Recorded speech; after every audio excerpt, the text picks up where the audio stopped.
Welcome to Islamic Life Coach School Podcast. Apply tools that you learn in this podcast and your life will be unrecognizably successful. Now your host, Dr. Kamal Akhtar. Hello everyone. Peace and blessings be upon all of you. Today we're going to be talking about dua from a neuroscience and a coaching perspective. Power of dua is very well understood in the Muslim community in general and very well taught, but often it stays underutilized. This happens because we limit what we believe with our thinking, and we limit ourselves from what we can get from Allah subhanahu wa ta'ala. So the limitations are from our thinking, not because Allah subhanahu wa ta'ala has any limitations. He is beyond limitations. My goal for this podcast is for you to be able to make dua with so much clarity, energy, and conviction that you blow your own mind.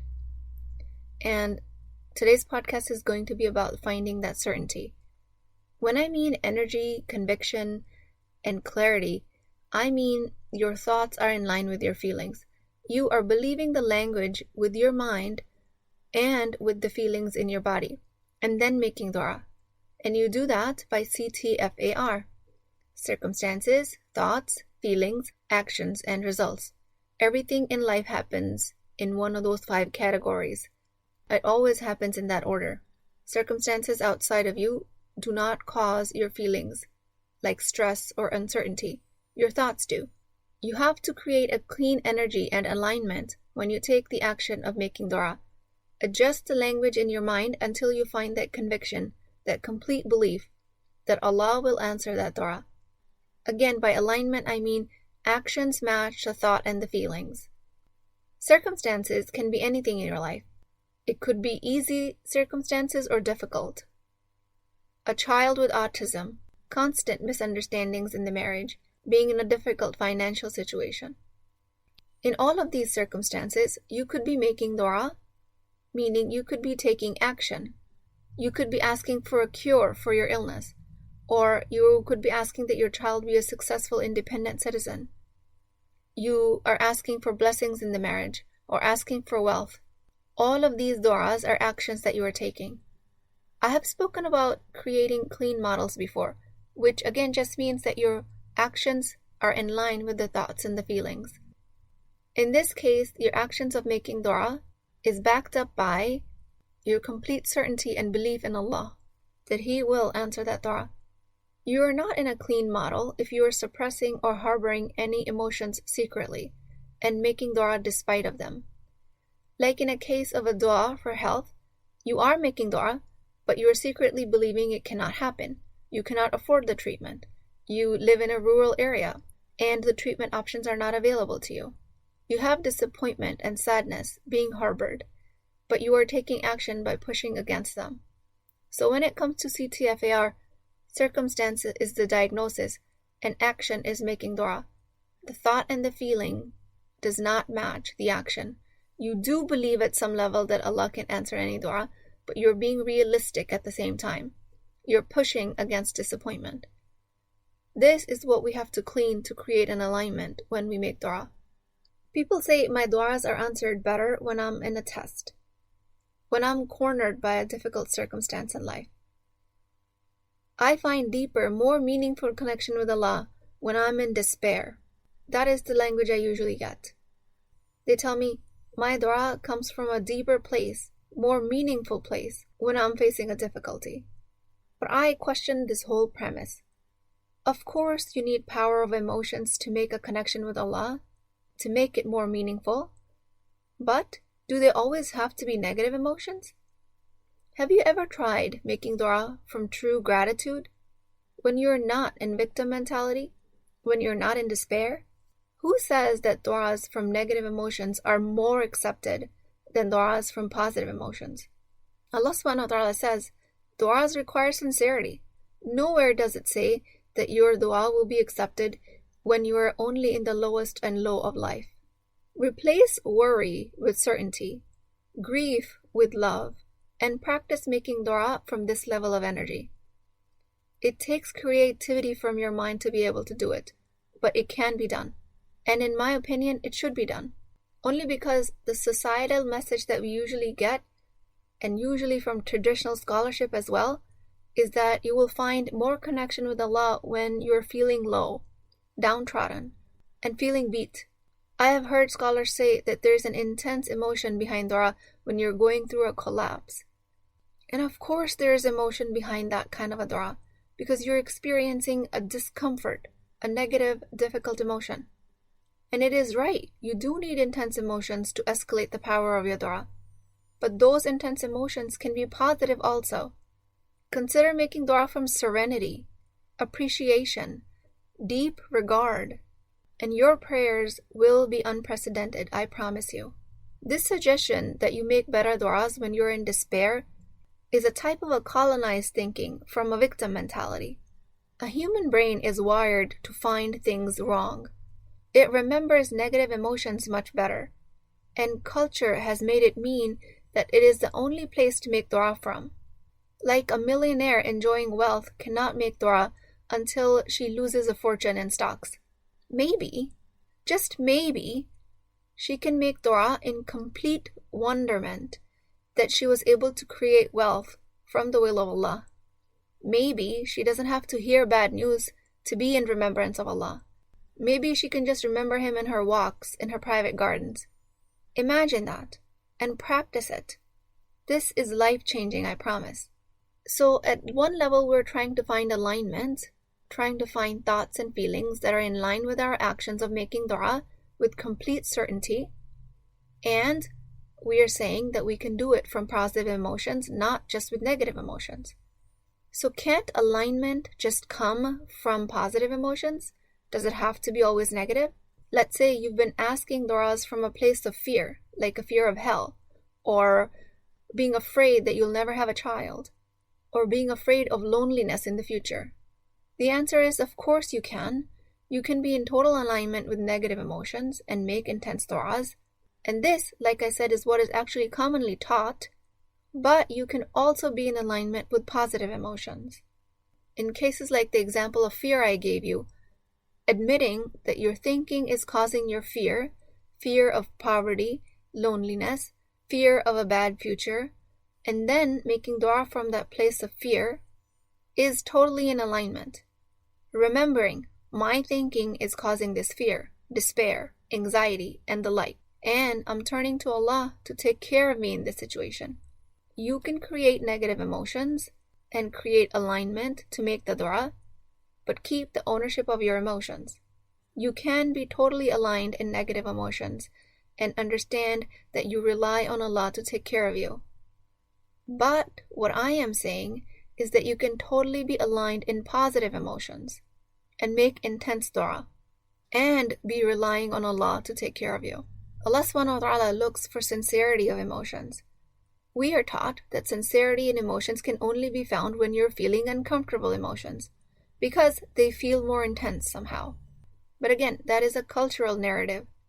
Try making dua from open, elevated emotions like gratitude, joy, and peace. You could be crying tears of joy when making dua.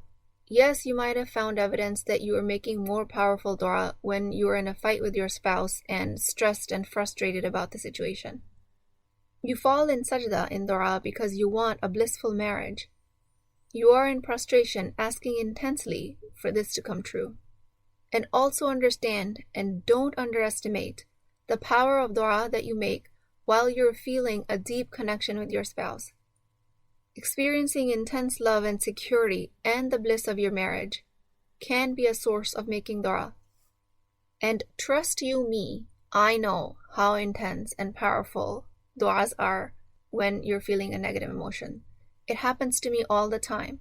When I'm feeling stress, anxiety, fear, despair, like nothing can be solved and only Allah can rescue me, of course there is intensity.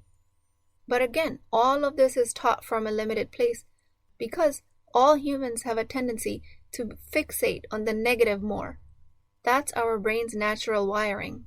But the growth here lies with the practice that you can replicate that intensity, that power, that serenity from more peaceful, joyful, positive emotions. So a simple formula is that make dua from positive emotional intensity 3 times more than you would from negative emotions. The ratio of 3 to 1. 3 times more the quantity of du'as after you've tapped into positive rather than negative emotions. This 3 to 1 ratio will put you well in the trajectory of creating extreme depth of connection with Allah, and all while enjoying your experience. And trust me, you deserve that. And I hope the difference here is clear. Don't push against fear. Don't ignore that you're afraid and then be making dua. That, what we just described, is misalignment. You can acknowledge the fear and come clean with yourself.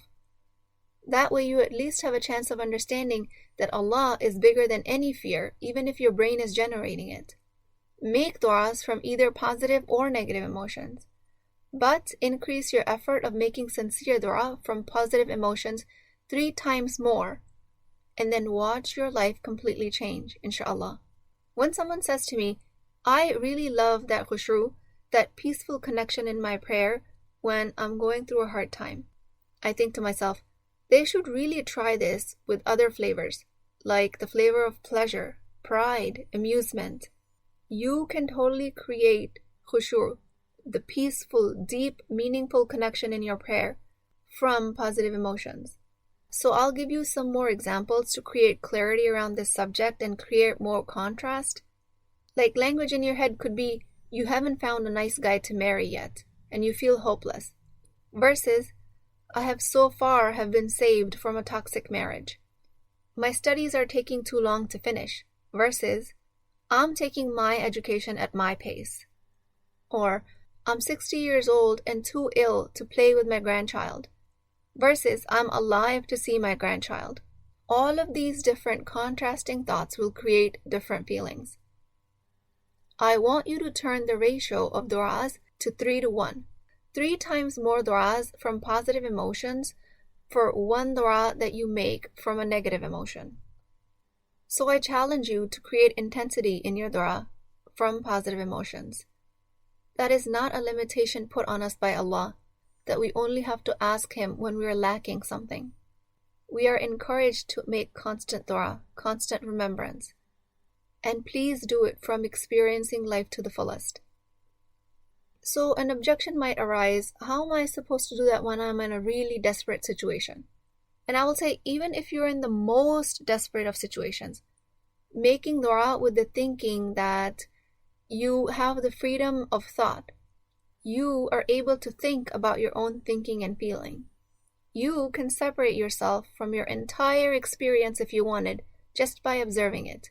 That is a gift of insight. Remembering that you at least have that gift at your disposal.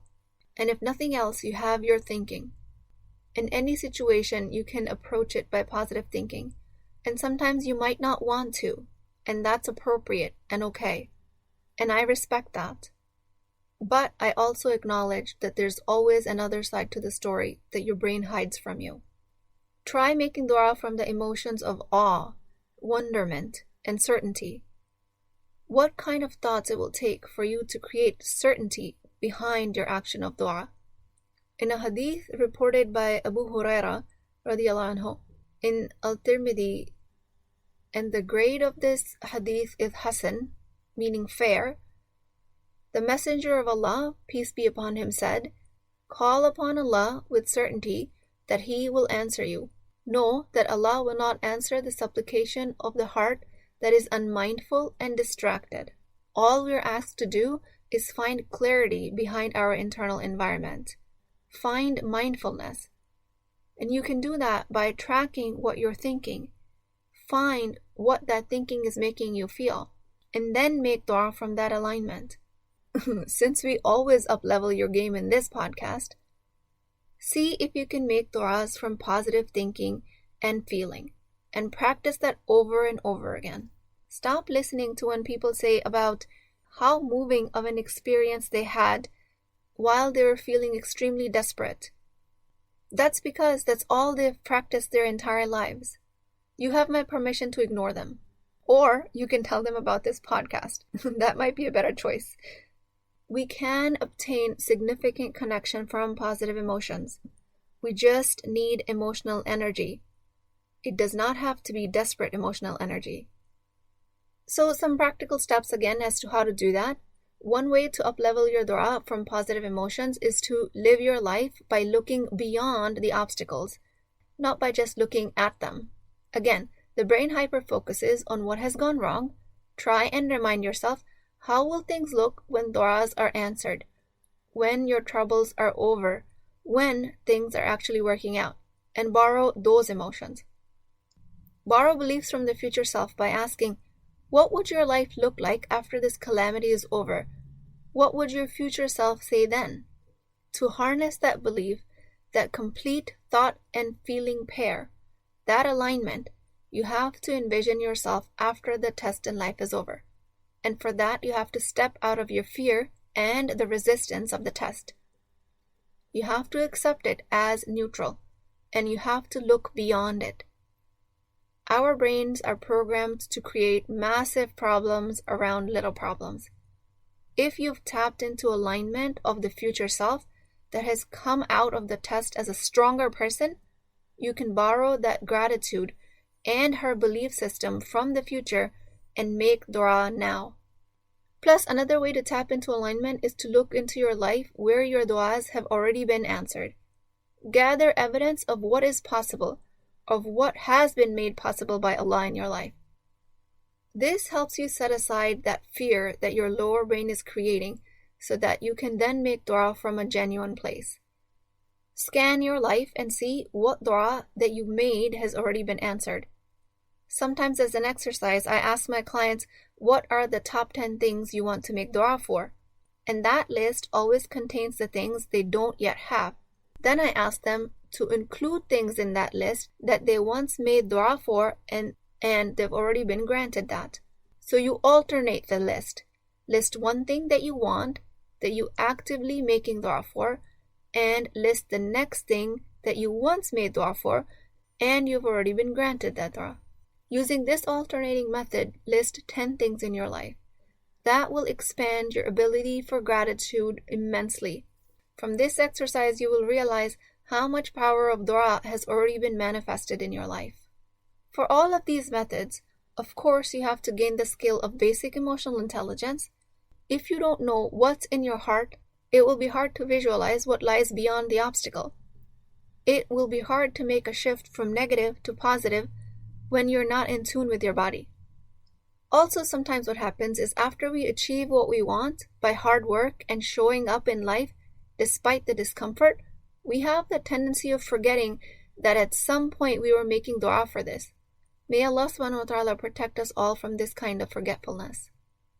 So this alignment with your thoughts and your feelings, which is your inward environment, is in line with your actions and behaviors, which is your outward environment. If you can't believe what you're making dua for, meaning your inward environment is not matching your outward environment, then your action of dua might be hollow. In this case, borrow the belief system from the future self and by looking at the duas that you've already been granted. There are multiple methods to do this, but these are the two that I want you guys to start with. Some more examples that you might find applicable are if you're being tested with infertility struggles. How would you act if you had a baby? If you adopted? If you never had a child? Could that somehow be better for you? How would you think and feel once this test is over? Find abundance and make dua from a future self. That self believes that everything is from Allah, and this too shall pass, and has passed. And you've carved your own way in life, and you've found a way to be happy. Maybe it doesn't look exactly what you wanted, but you were able to get there. Ask for a righteous child from that place of abundance and openness. You will be showing up much more aligned when you ask for dua from this energy compared to if you ask for it from a place of fear of what will happen if you never had a child. If you're struggling financially, what is the best case scenario? What happens when the problem solves itself and you have money and you're out of debt? What will you be thinking and feeling? Borrow those beliefs and ask for dua in the current moment. How would that situation have made you a better person, a stronger person? What were the gifts in that situation that you can now see looking back? Make dua from the future self who is wiser for having been through this journey. If you care for elderly parents and they are hard on you, and your experience is lonely and isolating, imagine how would you act if they were gone? How would you act if they were of a healthy mind and body? There are so many possibilities that you can borrow from the future self. This is where you need to up-level your dua from a half-baked, yes, I'm showing up with my actions, but my thinking is that I might as well give up because this is not going to be turning out in my favor. Allah subhanahu wa ta'ala, of course, answers du'as, and He answers it in many forms. Du'as don't go unanswered. That is His promise. I personally am not saying that du'as won't be answered if you're doing it from a half-baked place from my definition. That is not my call. If it's not answered in this life, it will be answered in the next. But what I am saying is that we have to do our part. We have to utilize the tools that Allah gave us to elevate our game, to improve how we show up, because that's all we have control over. Creating unrelenting conviction behind our du'as, that's in our control. Another very common objection I get is that I ask people to align themselves and they tell me they don't need to because they're asking Allah and He is the Almighty and He can answer any dua. And I agree with that. Allah subhanahu wa ta'ala is capable of everything that's beyond human comprehension. But this objection itself is a cop-out. This is an excuse for when you don't want to do the work.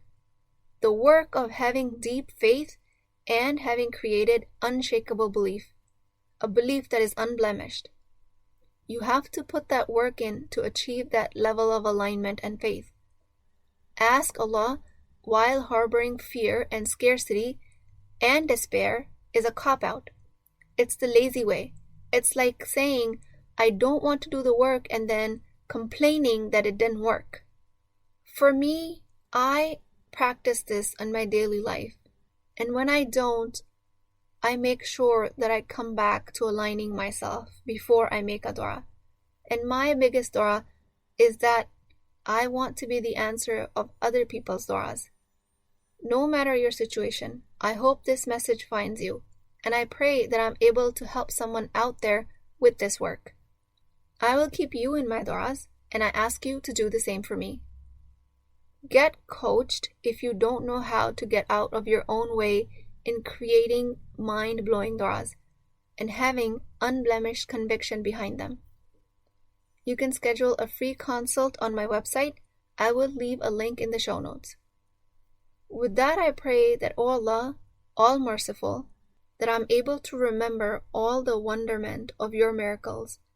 From all of your capability, I ask for a small miracle for myself, that I become the answer to all of Muslim women's du'as.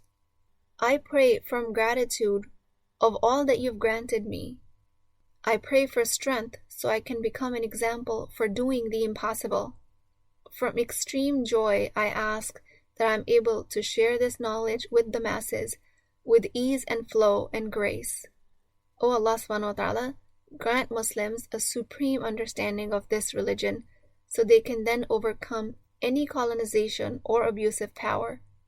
Help me expand my mind so I don't limit your capability to answer my du'as. I leave with a gentle reminder saying that I will not limit Allah with my thinking. May Allah subhanahu wa ta'ala grant all of our du'as. I will talk to you guys next time. If you're interested in getting coached by me, I'm offering a very affordable opportunity to do that with Wisdom Wednesdays.